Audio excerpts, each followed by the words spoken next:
Tom Holland is not just Spider-Man. He's actually the walking definition of divine feminine energy in a man's body.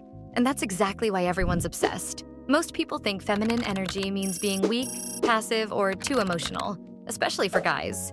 So when they look at Tom Holland, who's openly vulnerable, emotionally intelligent, and literally rocks ballet shoes, they think he's just being soft. But here's where they're dead wrong. Feminine energy isn't about gender. It's about flow, intuition, creativity, and magnetism. And Tom Holland channels that effortlessly. From the way he supports Zendaya without ego, to how he dances, emotes, and connects with fans, Tom leads with heart, not just hustle.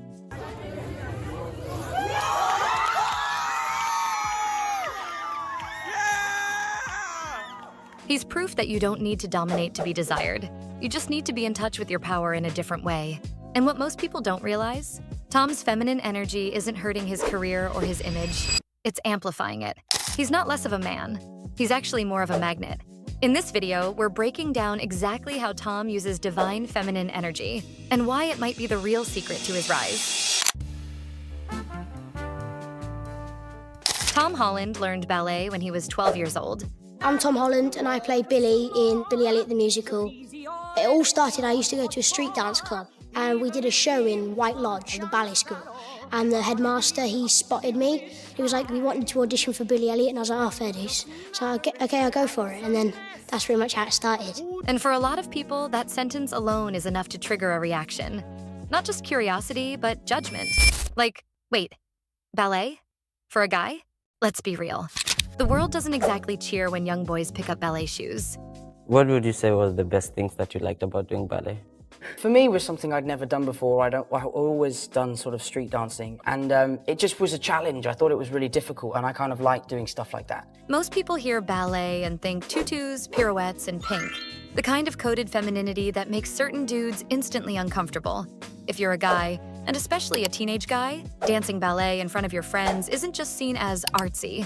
It's seen as weak, soft, maybe even suspicious. So when Tom Holland was cast in Billy Elliot the Musical and started formal ballet training at just 12 years old, he didn't just enter the world of professional performance, he stepped into a cultural storm. People didn't see it as a power move. They saw it as a phase, something he'd outgrow. What they missed was that ballet wasn't soft. It was discipline, strength, emotional fluency.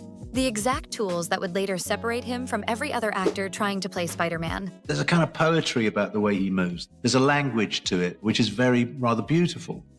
Most guys have to unlearn stiffness and emotional repression to show up with vulnerability on camera. Tom already had access to that. He could emote, move, and connect. That's divine feminine energy in motion, not passive, but present. Not loud, but magnetic. And the best part? He never apologized for it. He didn't downplay his ballet roots or joke about being embarrassed. He embraced it, because he knew what he gained from it. Ballet didn't make Tom less of a man.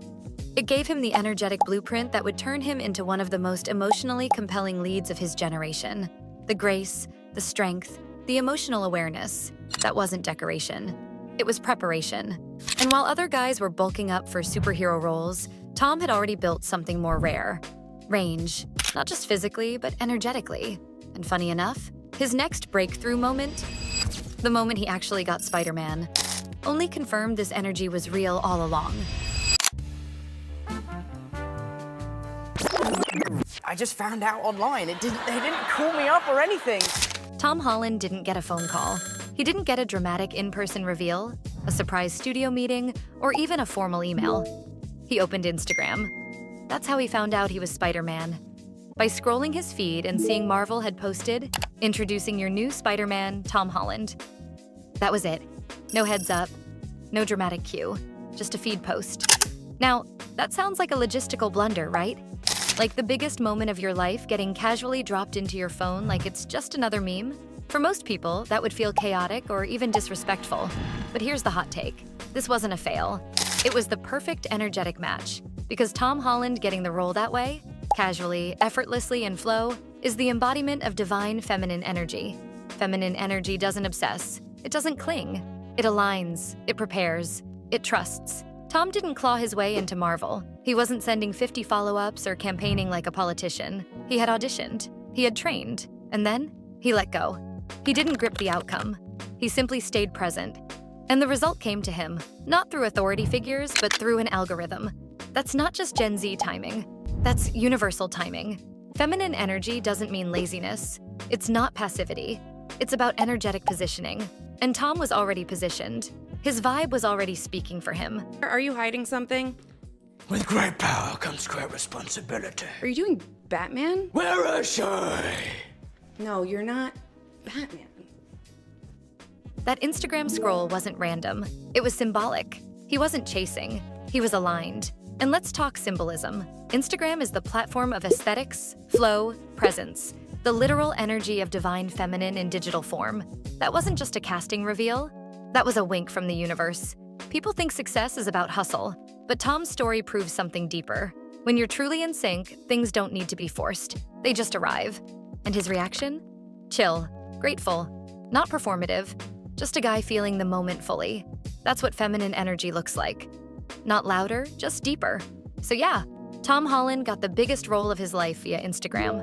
But maybe that wasn't an accident. Maybe that was the universe saying, this guy gets it. Because the most magnetic people, they don't need to knock on every door. They just make the right ones swing open. And Tom didn't just walk through that door. He made it look effortless. That's not luck. That's energy. And if you thought that reveal was magical, wait till you see how much effort actually went into getting there in the first place. Let's set the scene. It's 2017. The Marvel fandom is feral, and everyone's dying to know what the next Avengers movie is called.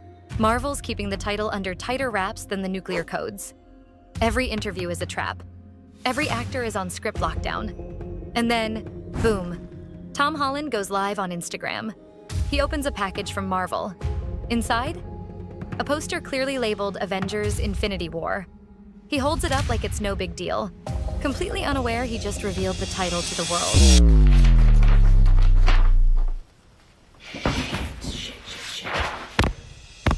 No. Instant chaos. Most people chalked it up to another, oops, Tom did it again moment. Just Tom being the lovable disaster of the MCU. And yeah, it was messy. But zoom out. This reveals something deeper about how Tom moves through the world. It's not carelessness. It's radical transparency in a system built on silence. Most actors in franchises this big are trained to say absolutely nothing. They rehearse answers. They memorize talking points. They play the PR game. But Tom? He's open, spontaneous, emotionally available to a fault. And that's why people connect with him. We've been conditioned to believe that being emotionally open is risky, even reckless. But in Tom's case, that openness becomes power. His mistakes don't cancel him. They magnetize him. The feminine energy here isn't just softness. It's fluidity. It's flow. Tom's not overcalculating every move. He's in the moment. Sometimes too in the moment. Who among you is least trustworthy when it comes to the secrets? Oh my God! Even the audience, they know. I heard that rumor too. I'd heard the rumor about the fake script stuff, and I was reading what I thought was a fake script because it was like Spider-Man's in space. So I didn't finish it, but I found out it was real. Okay. I don't even know how to react to what Tom just said there. I mean, I really don't. What did I just say? You said Spider-Man's in space. Oh, that thing. Right, yeah. It's really awesome. Sorry. But that's why it hits. That's why it sticks. When he accidentally revealed the Infinity War title on Instagram Live, fans didn't drag him. They memed it, laughed, and loved him even more. Because he wasn't trying to break the internet. He was just being human. And that humanity made him iconic. He's not a brand. He's a vibe. Most celebs are polished to the point of being unrelatable. Tom feels like your best friend who just happens to have a billion-dollar movie franchise. And that vibe, that transparency, it's divine feminine energy in full expression. It doesn't gatekeep, it invites you in. So yeah, the spoiler was a blip, but it was also a signal that even in the most tightly controlled media machine, someone could still be real. Do you know what's crazy? You can't have pit bulls in England. They're considered dangerous dogs, which is just nonsense. Look at this thing. How could you say that this is dangerous? And Tom's ability to toe that line between lovable chaos and emotional leadership doesn't stop there, because the next move he made almost cost him everything. Tom Holland didn't just show up, flash a smile, and get handed the Spider-Man suit. He had to earn it, 5 separate times. That's right. Tom auditioned not once, Not twice, but 5 times before Marvel gave him the green light. It was a pretty daunting process. I went through a phase of just doing self-tapes after self-tapes after self-tapes. I guess when you can do what I can do, maybe you have a responsibility to do some good with it.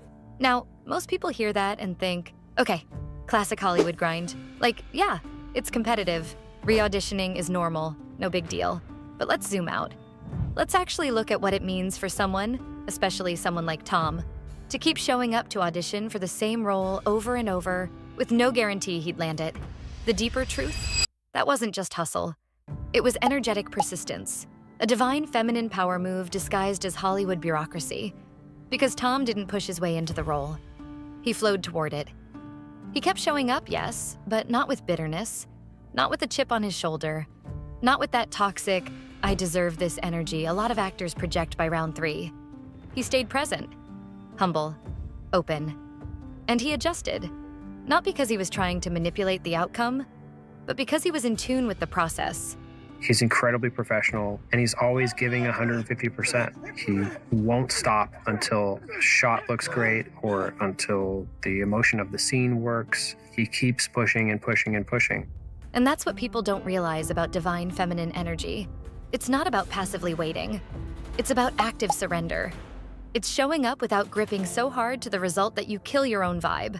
Tom had to balance masculine discipline, training, repetition, performance, with feminine alignment, emotional attunement, adaptation, non-resistance. That's not easy.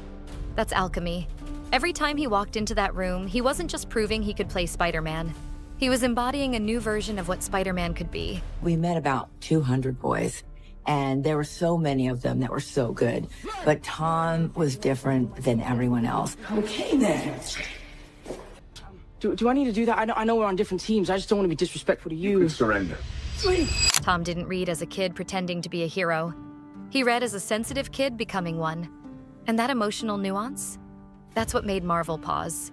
Because casting someone who doesn't fit the traditional action star mold takes risk. And risk in this case meant trust. Energetic trust. Tom passed every test, not by pretending to be someone else, but by staying himself. That's divine feminine energy in motion. Holding space, staying rooted, and letting your truth speak louder than your strategy. So next time someone tells you to toughen up to land the thing you want, remember, Tom Holland showed up 5 times, soft, honest, emotionally open, and got cast as the most iconic superhero of our generation. The audition process, it still blows my mind how crazy that whole thing was. Okay, then. I look back on it and it was definitely the most stressful time of my life because I didn't know whether my life was about to change and I wanted to be able to play this character that I'd grown up loving and admiring. And he didn't sacrifice his vibe to do it. But as much as that journey shaped his rise, it also led him into risky territory because the very energy that made him relatable was about to almost get him fired. Tom Holland was dangerously close to losing it all, not because he wasn't talented, not because audiences weren't vibing with him, and not even because Marvel changed directions. He nearly got fired for running his mouth. Too many spoilers, too many leaks, too much honesty. And here's the wild part. This wasn't just a slip-up. Reports say Marvel had serious talks about whether they could keep trusting him. They limited what he knew. So there was a funeral scene. This is how bad it is for me. I was told it was a wedding. I showed up to the wedding, and I was like, where's Robert? He became a liability. The lovable golden retriever of the MCU with zero filter. Ah, spoilers! But this wasn't just a PR nightmare. It was an energetic crisis. Because the same thing that made Tom blow up, his raw transparency, emotional availability, and realness, suddenly became a threat to the machine. That's the twist. Tom's divine feminine energy, which made him magnetic as Spider-Man, now looked like a risk. He wasn't private enough, wasn't filtered enough. He was emotionally online, all the time. And culture claims it wants that. Be authentic. We love real people, but there's a line. If you're too real, you're reckless. Tom danced on that line. Any other actor? Fired. Imagine a classic action star leaking Marvel secrets, admitting he didn't even try to keep them. It'd be over. But Tom survived. Why? because his energy was genuine. I don't think it was ever a question about who was going to be it from the first second. He was funny, self-deprecating, innocent, and he had a terrible haircut from some other movie he was doing. What are you doing? Tom inhabited the character in a way that I don't think any of us have ever seen before. The passion and the level of depth which he brings to this character and the commitment that he has to it has only increased over the years that we've been making these movies. And his enthusiasm and sense of protecting Peter and exploring different parts of Peter has been unbelievable. He wasn't calculating. He wasn't seeking attention. He was just present. Too present, maybe. But always sincere. And that kind of sincerity creates protection. Instead of clamping down, Tom leaned in. He joked about his spoiler rep. Let Benedict Cumberbatch babysit him on press tours. Turned the whole thing into a bit. And Marvel? They didn't replace him.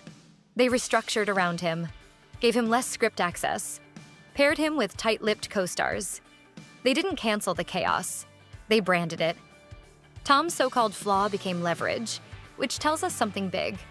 You don't always have to fix what makes you different. Sometimes you own it so hard that the world adjusts. The leaks weren't surface level. They were a turning point in his energetic evolution, where too real didn't end him. It elevated him. I've just been delivered a package. That package is an iPad. And on that iPad is a script. This pillow's doing my nutting. And that script is Spider-Man 3. So I'm about to find out what I'm going to be doing for the next 5 months. I'm not going to tell you anything about it because I've learned my lesson. And that's the twist. The thing that almost got Tom fired was actually the thing that made him bulletproof. Because fans don't fall in love with perfection. They fall in love with presence. But this balance, this ability to be emotionally real without completely unraveling, is delicate.